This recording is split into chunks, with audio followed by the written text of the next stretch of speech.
మా మనుషుల్ని కాపాడుకోకపోతే నా రాజకీయ జీవితం అనవసరం. రాజకీయంలో ఉండి మనుషుల్ని ఈ రకంగా టార్చర్ పెడతా ఉంటే ఎందుకు?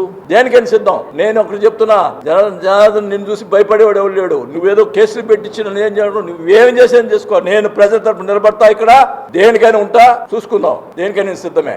జనసేన కూటమి ఉంది. 150 ఫేర్ పే షాపులు ఉంటే ఒక షాపు ఇస్తావు జనసేనకి. ఒక షాపు అంటే నీకు వాళ్ళు అణిగిమని ఓట్లు వేసేదానికే నా జనసేన వేరేదానికి పనికిరాదా? ఒక షాప్ ఇస్తావు. ఏం చేసావు చెప్పు జనసేనకి? నాకు మళ్ళీ నేను కొత్తగా వచ్చాను, పాత వాళ్ళకి సాయం చేయాలి కదా.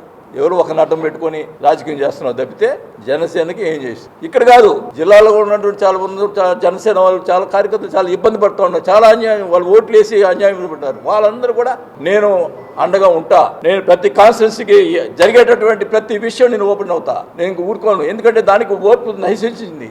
ఓర్పు అనేది కొంతకాలమే ఉంటుంది. ఓర్పు నశించింది అని ఖచ్చితంగా కూడా నేను జనసేన కార్యకర్తల కోసం, నేను ప్రజల కోసం, ఎవరైనా ప్రజలు ఎక్కడ ఇబ్బంది జరిగినా నేను రెడీగా ఉన్నా. నేను వచ్చి నాకు ఎన్ని కేసులైనా నన్ను పెట్టుకొని నేను మటుకి ప్రజల కోసం పోరాడడానికి సిద్ధపడ్డాను కూడా తెలియజేసుకుంటా ఉన్నా.